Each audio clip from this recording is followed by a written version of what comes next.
Hi, I'm Lisa Hayden with Channel 6 TV, focus on Washington County, Central Kentucky TV. And today I have as my first guest Billy Waters, who is a Korean War veteran. And we're delighted to have you today, Billy, having celebrated Memorial Day on Monday.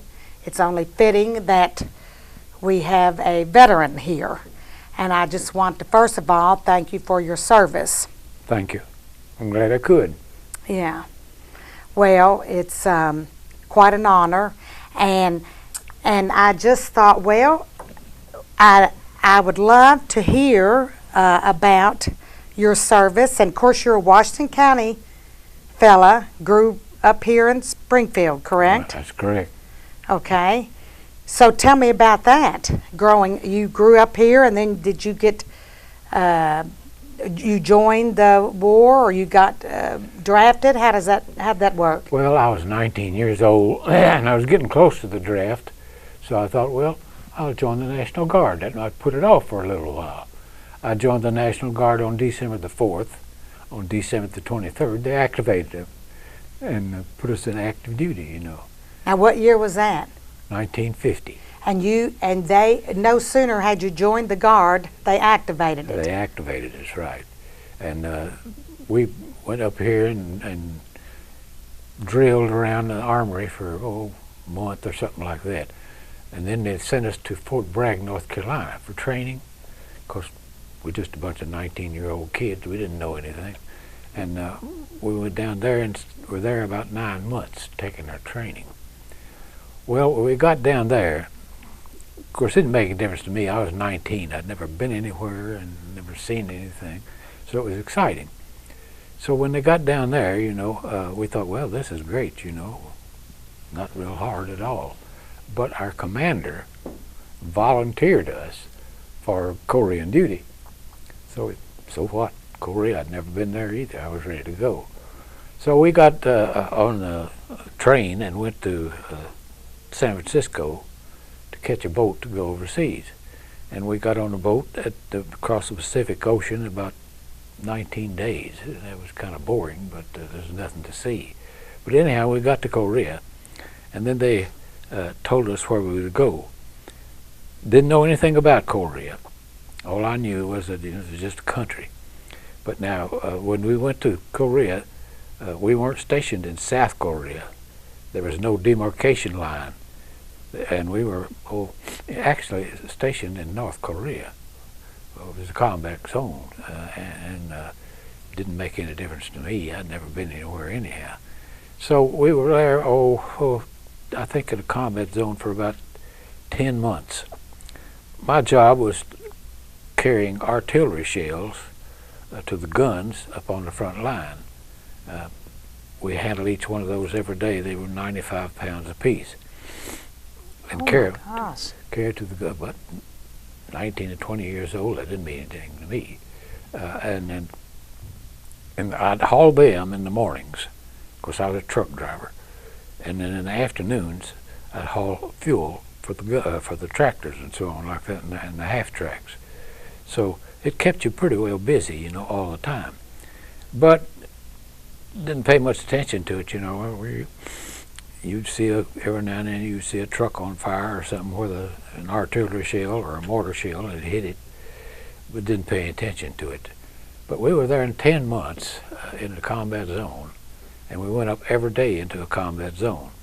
And so what? It was exciting to me. It didn't make any difference to me.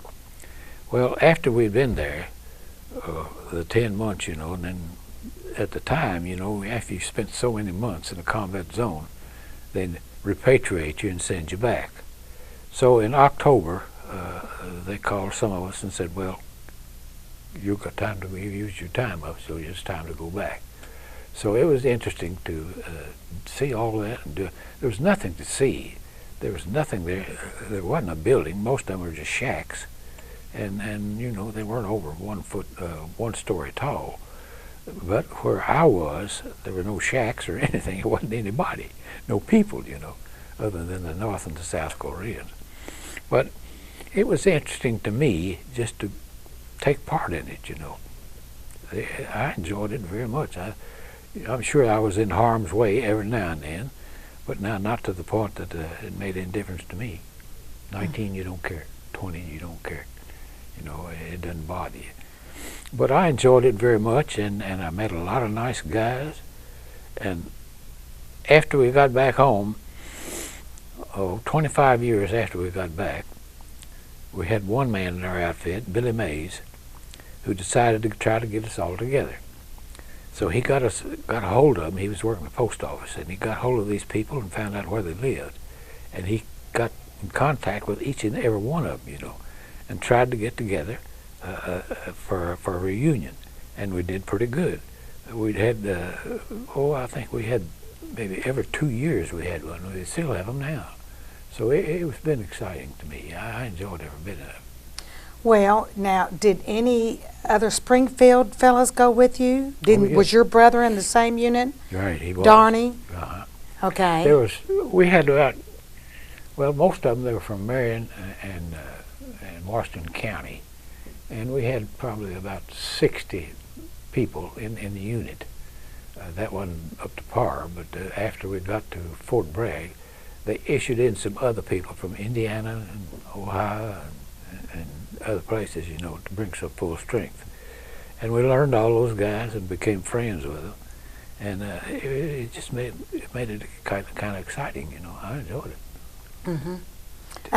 You were young. You weren't married. Did you have a girlfriend back home? No girlfriend back home at the time? Not really. There's nothing to hold me at all. You'd graduated high school from Washington. Well, that would have been Springfield High School. Right, that's right. And then after I got out of that, you know, I just worked around town here, different jobs off and on. And when they activated the guards, I said, oh boy, I'm glad to get out of this mess, you know, going into anything. But it was exciting. I enjoyed it very much. You were in peril sometimes, but didn't make any difference when you were 20. You didn't care. You just didn't care. It was adventurous, and you felt like you were going to see some of the country, although it doesn't sound like you got to see very much. No, it was pretty desolate. Yeah. Pretty desolate where we were. Yeah. Now, when you got into South Korea, it was a little bit better. You know, down close to Busan, the situation was a little better. And you know, I was amazed. Of course, I saw all that country. There was just nothing much there. 1-floor stories, and most of them were just shacks. And the people, of course, were Korean. And I remember seeing when they had in Seoul, Seoul, when they had what is it they have every Olympics. When they had the Olympics in Seoul. It was amazing to see that place and how much it changed. Yeah. I mean, there's high rises and so on like that. Yeah. And of course, I remembered when they were just shacks and nothing else there. Yeah. But it was interesting to see the transformation. Yeah. It was very interesting. Yeah. And of course, now we have South Korea and North Korea. Mm-hmm. So divided with the. Now, when. So you had your brother with you, Darney. Mm-hmm. Now, is Darney older or younger? He's about 1.5 years older. Okay. Than me. It was, you know, it's kind of devastating when they activated the guard here. It took a world of young men out of Springfield. Just made it kind of dry, you know. They was left there, and but eventually, you know, it built back up. But it devastated Springfield for a while. I'm sure it did. Oh, I guarantee it. Yeah. Took all the young men. Yeah. So did all the young men come back here? I mean, I hope no one was actually harmed or. No, nothing serious. No, we had some minor accidents and things like that, but nothing really serious. And I don't. Maybe we lost 1 or 2 guys, but they weren't from Springfield, so that was a blessing, you know. They were out of state. But you lost them in because you were supplying the front line, so you were going back and forth to the front line every day. Every day. Yeah. Every day. Hauling ammunition and fuel. Mm-hmm. And I mean, it was heavy work. it was interesting how those people were. As I say, those shells we sold were about 95 pounds, and we'd go back a few miles to pick them up. And the people that carried them to the truck were Koreans, workers. They wouldn't pick them up. We had to pick them up and put them on their shoulder, and then they'd carry them to the truck and dump them. You know, I don't know why they wouldn't pick them up, but they wouldn't. Of course, I guess they were just because they were heavy. Yeah. When you're 20 years old, nothing's heavy. Yeah. Yeah. It was interesting to me. And you met a lot of nice friends that you still have a relationship with. That's correct. That's correct. Yeah. That's right. A whole lot of them. Of course, a lot of them are gone now, but there's still a lot of them. Now we're going to get together in this September. There'll be a few more missing, but it's been good with us to have these get-togethers and unite each other. You know, talk old times. Well, you become very close when you're in a situation like that, I'd say. That's true. That's true. I've always been told that, you know, when you're in service, the people that you're in the trenches with or in your unit with, you know, you have to learn to depend on and trust, and That's true. and you developed like a family relationship. That's basically what it was. It's basically, we were just like a family, you know, and we come back every night to our tents and sleep, and then get up next morning and do it all over again. Repetitious, but kept you busy, and that kept you busy. Well, that was you and Darnie, and who else was in that unit from Springfield? Billy Parent? Billy Parrott, yeah. Billy Mays, he's dead and gone now. I don't know whether you ever knew Billy Mays or not. I've heard that name. Yeah. And There's not many of them left around here. Billy Parrott and Darnie and myself Uh-huh. are about the only ones left here. But and we still communicate. Yeah. And so I guess, I mean, you all were putting up tents, and how was the food? Food was okay. I mean, you had what they call a mess tent, you know, and you went and ate. It probably wasn't the greatest, but it's no worse than anybody else's, you know. But now, we'd come back at night, you know, and we had our cots in the tent, you know, that we could sleep on. And it was comfortable enough. It was extremely cold over there in the winter, extremely cold, and extremely hot in the winter, in the summertime. But at that age, the heat don't bother you. The weather don't bother you that much. And of course, they had a lot of snow, and we had a lot of mountains. We had to drive over those mountains. It was fairly dangerous, you know, to get to the ammunition and then take it back up to the guns. Of course, and we just took it right to the guns, and they started firing them right then. It was interesting. Is there anything in particular that you remember that you found that sticks in your mind about your whole time there? Nothing in particular. I remember every minute of it, just about every day, you know. But no, there's nothing in particular that inspired me about. Well, the country was terrible. It was desolate.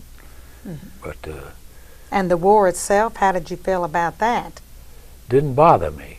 I mean, just You were in danger, but you didn't pay attention to it. You trained for that. You're in the military. yeah. When you go in the military, you say, I might get back, and I might not. You absorb that. That's just your attitude, your That's right. thinking. That's the way you are. That's the way they teach you. But now, and I had good officers and good people to work with. One here, Arthur Kelly. I don't know whether you know Arthur or not. Yes. And he was one of the commanding officers there. Arthur was a good lieutenant. And when he came out, he was a bird colonel. But he made a career out of that. But I still see Arthur, talk to Arthur, and enjoy seeing him. We'll have to get Arthur on here sometime, because I think he served in probably 3 wars. I know he was in Korea and he was in Vietnam. Yeah, he served in the tail end of World War II, I think. Oh, did he? I think he did. I'm not sure. Okay. But I see Arthur every now and then. Arthur looks well. And I was watching a thing on Korea not before last, on KET about Korea, and they had Arthur on there. Oh, they did? Yeah, he did. And they had, some of the our outfit was called the 623rd Artillery, and we had quite a reputation of how accurate we were in firing the guns against the enemy, and they mentioned that on TV. Well, for goodness sake. They had quite a record, so on like that, and Arthur was a part of that. Arthur, he looks well last time I saw him. Mm-hmm. And, well, my goodness, so you all did, you were supplying that ammunition, and they were firing straight on, huh? Mm-hmm. Did, and they prepared you for just not coming back, and Well, that's how they do in training. Yeah, you accept that very much so. You don't think about dying because you're busy all the time, And you're defending your country. That's right. So that's how you feel about that. Yeah, that's it, and they instill that in you. Mm-hmm. Doesn't bother you. Mm-hmm. Do you believe that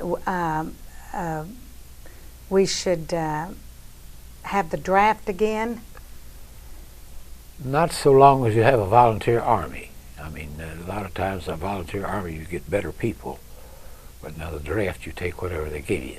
I mean, we had a lot of good guys, and we had a lot of them pretty common, But now with the volunteer army, most of them are pretty good, and that's what we've got now is a volunteer army.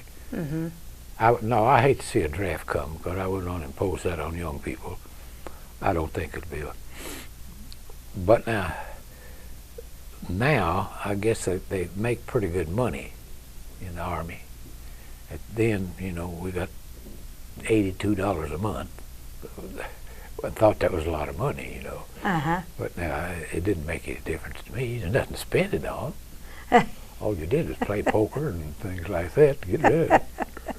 But But you still now you get the VA benefits oh yeah, when you come home. oh yeah, very much so. So you get for your medical and you get to go to the VA hospital or I haven't had to use it very much. I've been fortunate with my health. yeah. But now all those things, and of course I got the GI Bill, which sent me to school. So you came home and went. I came home and worked here for about a year. And I said, well, I've got the GI Bill, I might as well use it. So I went to UK for, I think, 3 years, and then I got married at the end of that. So did you meet Jean at UK or was she No, I from? met her here. Okay. Yeah. She was, she's about 4 years younger than me. But now, I guess really she's about the only girl I ever went with to mount anything. Well, she's been a dandy. Well, you came home from when you came home, you were still in the Guard, I guess, for a while after you came home? You were in the reserve. In the reserve? Uh-huh. Actually, you didn't actually participate in an active Guard because it had been disillusioned, and they didn't reassemble it until years later. Oh, okay. But you were in reserve for... But you didn't have to go and meet each No. month or anything like that? No, I was all finished. I see. Okay. I was pleased with it. So then, so you served 2 years and they called you back up. I mean, you were there 10 months, you came home, and then you went back again? No, that was it. Oh, you didn't have to, okay. At the end of the 10-month period, when I got back here, that fulfilled my obligation. Okay. So I was finished with it, other than being in the reserve, which was not an active reserve. Right. But if they needed you, they could call you up. Mm-hmm. So you went to UK then, and you knew Jean, and then you came back here after being in college. You stayed up at UK and Yeah. lived up there Uh-huh.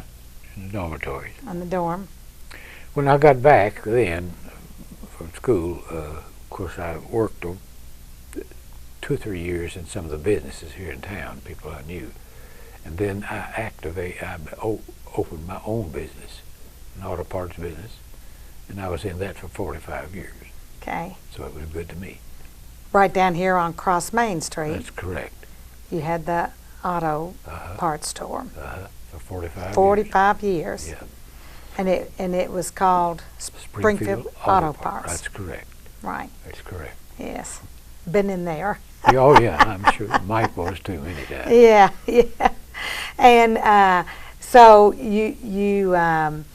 gosh, you were right there on Cross Main all those years downtown. You think Springfield has changed very much in those years? Yeah, quite a bit. I mean, not that radical change or anything like that, but I don't think it's really changed that much. Really that much. A lot of the businesses that were here then are still here, and of course a lot of them have passed off and gone away. But I don't see that much change in it. Town's been here all my life. So, Right. So Born and raised here. Right, correct. Your parents were who? Thornton Waters. Okay.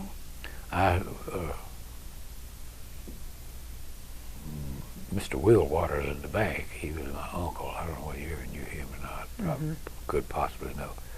But now it's, I don't see that much change in it. I've known all the people all my life here. And at one time I knew everybody in Springfield by name and half of the population of Washington County because I did business with them. You know? Right, right. And it was good to me. Yeah. After I sold my business, then I worked for the recycling center for about 7 years, and that was interesting. It was interesting.